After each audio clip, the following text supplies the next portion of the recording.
Hi guys, today we'll show you how to open all 4 windows in your Volvo XC40 at the same time. For this you have to press and hold the unlock button on your key fob. Press and hold, and shortly all 4 windows will open at the same time.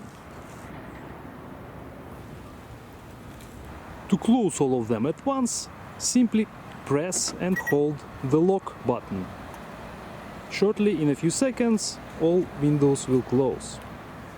Thank you guys for watching. Please subscribe for more Volvo tips. We'll see you in the next video.